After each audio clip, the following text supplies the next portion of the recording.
หนังสือสอนวาดรูปทั้งหมด9เล่มใครกำลังมองหาซื้อหนังสืออยู่เล่มไหนเหมาะกับใครบ้างมาดูกันสวัสดีค่ะบีเองนะคะวันนี้ก็จะมาแนะนำหนังสือสอนวาดรูปนะคะเท่าที่ตัวเองเนี่ยมีมาแนะนำให้กับทุกคนนะคะว่าหนังสือเล่มไหนเหมาะกับใครอะไรยังไงเพราะมันจะมีคำถามเข้ามาเยอะมากว่าพี่คะหนูควรซื้อหนังสือเล่มนี้ไหมหรือว่าพี่คะเล่มนี้เป็นยังไงอยากหัดวาดรูปแต่ไม่รู้จะเริ่มต้นที่อ่านเล่มอะไรดีเพราะฉะนั้นวันนี้ก็เลยจะสรุปมาให้นะคะหนังสือแต่ละเล่มเนี่ยมีข้อดีข้อเสียหรือว่ามีจุดเด่นอะไรบ้างนะคะและบีก็จะแบ่งเลเวลออกไปให้นะคะเป็น3เลเวลนะสมมติว่าใครเป็นมือใหม่อยากจะเริ่มต้นนะคะควรซื้อหนังสือประเภทไหนเลเวลที่2ก็คือคนที่มีพื้นฐานแล้วนะคะควรจะไปต่อยอดด้านอะไรดี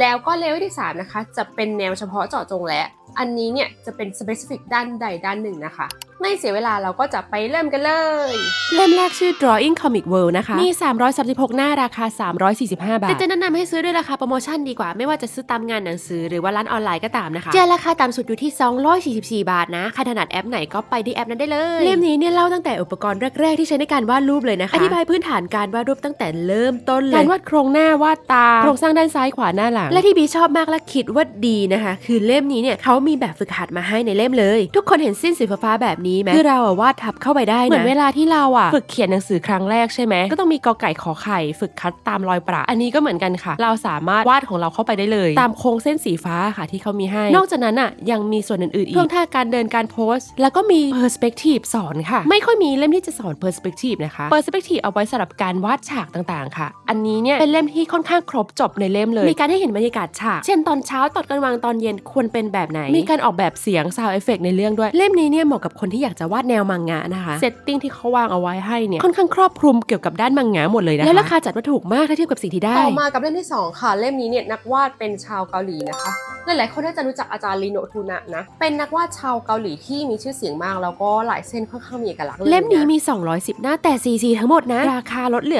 367 บาทอันนี้แล้วแต่โปรโมชั่นใครจะกดได้นะคะข้างในเนี่ยมีพื้นฐานเบสิกตั้งแต่เริ่มต้นสำหรับการวาดรูปเหมือนกันแต่ลายเส้นของอาจารย์เนี่ยจะเน้นไปที่โครงสร้างหน้าตาที่มีความสมจริงค่ะและข้อดีของการเป็นสีทั้งเล่มนะคือมันทำให้เราเข้าใจง่ายการแบ่งสัดส่วนต่างๆเนี่ยตามสีที่ระบุเนี่ยมันจะช่วยเพิ่มการจดจำแล้วก็ความเข้าใจของเราแต่ละสัดส่วนนะคะอีกส่วนหนึ่งที่พิเศษมากของอาจารย์คือลายเส้นของเขาเนี่ยมีความเป็นอินเตอร์และก็เป็นคนหนึ่งที่จัดคอมโพสแล้วก็องค์ประกอบภาพสวยมากคือเขาเป็นคาแรคเตอร์ดีไซน์ให้กับด้านเกมหรือว่าด้านการออกแบบคาแรคเตอร์โดยเฉพาะแล้วก็เก่งในเรื่องการใช้สีมากนะคะสายอิลลัสเตเตอร์นี่มั่นใจว่าต้องเคยเห็นงานของเขาแน่ๆหาสีหาอะไรต่างๆที่เข้ากับตัวละครได้ดีจริงๆข้อเสียของเล่มนี้อาจจะมีอย่างเดียวคือโปรแกรมที่อาจารย์ใช้สอนคือ Photoshop นะคะซึ่งเอาจริงๆเราไม่ค่อยแนะนำให้ใช้โปรแกรมนี้นะคะเพราะมันมีโปรแกรมอื่นๆที่ดีกว่าไม่ว่าจะเป็น Clip Studio หรือว่าจะ Procreate ก็ได้นะคะแต่อาจจะเพราะว่าเล่มนี้เนี่ยเขาตีพิมพ์เวอร์ชันเกาหลีตั้งแต่ปี 2019 เนาะแต่เนื้อหาของโปรแกรม Photoshop ที่แทรกมาในเล่มน่ะก็ไม่ใช่ว่าจะใช้ไม่ได้เลยนะมันเอามาประยุกต์ใช้กับโปรแกรม Clip Studio แล้วก็อย่างอื่นได้ด้วยเหมือนกั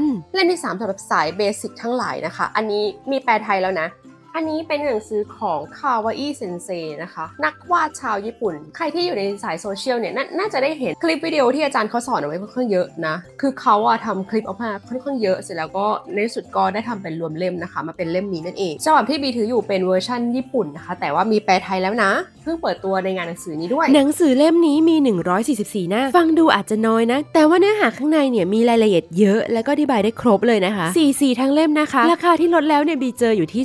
303 บาทส่วนที่บอกว่าแม้ว่าหน้ากระดาษจะน้อยเนี่ยแต่รายละเอียดเยอะเพราะว่าอะไรเล่มนี้สแกนดูคลิปสอนแต่ละส่วนได้เลยแล้วคลิปเยอะมากจริงๆสมแล้วที่เขาทำคลิปอธิบายการสอนมาก่อนที่จะรวมเล่มนะคะอธิบายด้วยภาพสีก็เข้าใจได้ง่ายแล้วนะแต่ยิ่งมีคลิปให้ดูเนี่ยอันนี้ยิ่งเข้าใจง่ายขึ้นอีกเยอะเลยค่ะส่วนที่เป็นจุดเด่นในเล่มนี้เนี่ยบีมองว่ามันคือการสอนลายเส้นแบบญี่ปุ่นเลยที่ออกแนวอนิเมะหน่อยๆซึ่งลายเส้นจะเคลียร์คลีนแล้วก็ชัดไม่ว่าจะเป็นลายเส้นแบบดูสมจริงหรือว่าลายเส้นแบบ GBSD นะคะให้ความรู้สึกเป็นดิจิตอลหน่อยๆแต่บีว่ามันมองง่ายนะแล้วก็ลายเส้นแบบนี้จะไม่มีทางตกยุคและบีเชียร์เล่มนี้ตั้งแต่ตอนที่มันเป็นเล่มภาษาญี่ปุ่นแล้วเพราะขนาดตอนบีมีเป็นเล่มภาษาญี่ปุ่นอ่านไม่เข้าใจซักตัวแต่ว่าก็ยังเข้าใจเนื้อหาทั้งหมดได้นะไปต่อกันที่เลเวล2นะคะถ้าหากว่าใครเนี่ยเริ่มแม่นเรื่อง Anatomy นะแล้วก็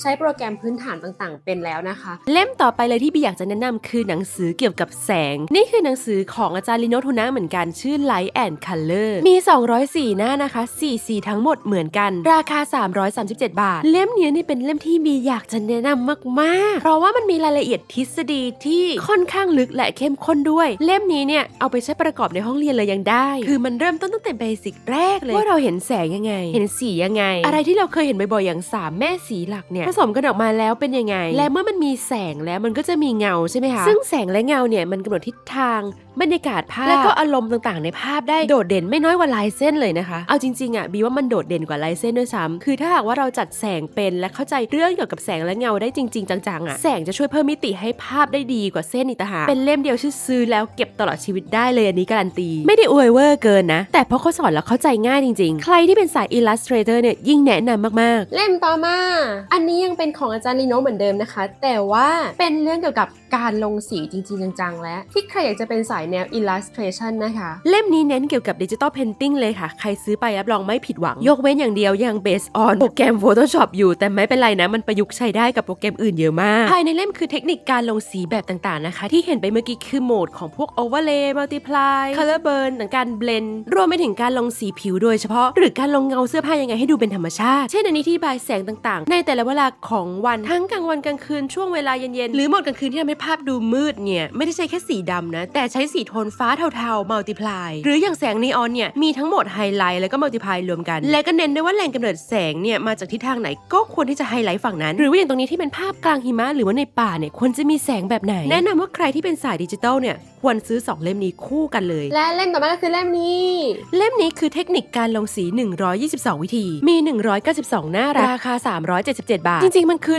122ตัวอย่างนะคะที่จะช่วยแก้ปัญหาเพนพอยต์ต่างๆที่นักวาดส่วนมากมักจะเจอแต่ไม่รู้ว่าจะทำยังไงให้ภาพมันดูโดดเด่นหรือมีมิติขึ้นได้เช่นอย่างอันนี้ที่บอกว่าภาพดูเรียบแบนนะคะเพราะว่าลงรายละเอียดไม่มากพอแล้วถ้าเปลี่ยนคอมโพสเปลี่ยนดีเทลภาพซ้ายกับภาพขวาจะต่างกันเลยซึ่งเขาจะโฟกัสให้นะคะว่าอย่างใบหน้าเนี่ยควรเพิ่มมิติยังไงเอฟเฟกต์ควรลงแบบไหนเพิ่มจุดนำสายตาสีเพิ่มฉากหลังสีอะไรแบบนี้อย่างอันนี้ที่แนะนำให้เส้นผมเนี่ยมีการเคลื่อนไหวมันจะทำให้ภาพดูมี movement การไฮไลท์เล็กๆน้อยๆเนี่ยทำให้ภาพดูสดใสขึ้นน่ามองขึ้นรวมไปถึงท่าโพสท่ายืนต่างๆที่จะทำยังไงให้ภาพไม่ดูรีบแบนจนเกินไปโดยรวมมันคือเทคนิคเล็กๆน้อยๆที่เราอาจจะมองข้ามไปวิธีการใช้เล่มนี้คือผสมผสานทุกๆอย่างอะที่เขาแนะนำมาให้ครบองค์ประกอบเหล่านั้นมันจะทำให้ภาพโดยรวมเนี่ยดีขึ้นได้ทีนี้มาถึงเลเวล3แล้วที่บีขอจัดให้ว่ามันคือหนังสือที่ค่อนข้างจะ specific แล้วก็มีความเฉพาะเจาะจงแล้วก็ยากขึ้นนะคะคือถ้าสมมติว่าใครคือเลเวล1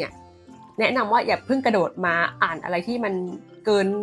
นสเต็ปของตัวเองนะมันจะงงไม่รู้เรื่องแล้วก็ซื้อมายังไม่ได้ใช้เล่มแรกชื่อว่า Point Character Drawing นะคะเซตนี้มี2เล่มราคา578 บาทแต่ตัวอย่างอันนี้เป็นเวอร์ชันเกาหลีไม่ต้องตกใจนะเวอร์ชันภาษาไทยมีแล้วค่ะที่บอกว่าเล่มนี้เนี่ยเป็นเล่มเฉพาะเจาะจงก็เพราะว่ามันเจาะลึกด้าน Anatomy ละเอียดมากคือมองเผินๆไปเนี่ยเกือบจะนึกว่าเป็นหนังสือแพทย์แล้วอะสอนเกี่ยวกับการวาดร่างกายก็จริงนะคะแต่ที่ไม่แนะนำให้กับมือใหม่เลยเพราะว่ามันละเอียดเกินกลัวมือใหม่จะท้อใจแล้วก็เลิกเรียนไปเลยเก็บเอาไว้ให้สำหรับคนที่อยากจะเอามาแก้ไขปรับปรุงการวาดให้มันแม่นเป๊ะเพิ่มขึ้นค่ะข้อดีของเล่มนี้คือช่วยพัฒนาให้เราวาดแบบถูกต้องเป๊ะขึ้นมากจริงๆคือบีเคยใช้เวลา3 เดือนนะในการวาดตามมีเล่มนี้ปรากฏว่าลายเส้นคือดีมากพัฒนาขึ้นเยอะจริงๆเล่มต่อมาที่บีขอแนะนำนะคะก็คือเล่มนี้ Digital Manga Composition and Perspective เล่มนี้สีทั้งเล่มราคา825 บาทนะคะเพราะว่ามันยังไม่มีแปลไทยข้างในเป็นภาษาอังกฤษล้วนนะคะจริงๆแล้วมันเป็นหนังสือที่เน้นเกี่ยวกับ composition เป็นหลักนะคะเช่นอันนี้ที่เป็น composition เน้นโฟกัสจุดกึ่งกลางของภาพสมมุตินี่เป็นห้องปริศนาสิ่งที่ภาพจะสื่อสารได้ดีที่สุดคือเห็นประตูชัดๆไปเลยตรงกลางจอนี่แหละหรืออันนี้คือ framing composition ตั้งใจสร้างกรอบขึ้นมาเพื่อให้คนโฟกัสสิ่งใดสิ่งหนึ่งเช่นตรงนี้อาจจะเป็นซอกตึกที่ต้องการชี้ชัดว่าให้เห็นเมืองสวยๆข้างหลังตัดกับเมืองที่พระเอกอยู่ซึ่งเป็นสลัมส่วนที่ชอบในเล่มนี้คือคอนเซปต์ในการออกแบบปกนี่เองที่เอาทฤษฎีและ composition ต่างๆมารวมกันให้เห็นสามเหลี่ยมตรงนี้คือเส้นนำสายตาที่ผู้วาดตั้งใจออกแบบแฝงผ่านตัวละครให้เรามองเป็นสามเหลี่ยมแบบนั้นอย่างน้องผู้หญิงนี้จะหันมองตามแขนที่ยื่นอาวุธออกไปรวมไปถึงเล่มนี้ยังบอกถึงทฤษฎีต่างๆและการใช้สีในการนำสายตาด้วยเล่มนี้ประยุกต์ใช้กับงานออกแบบภาพประกอบและการวาดเว็บตูนได้เลยส่วนเล่มนี้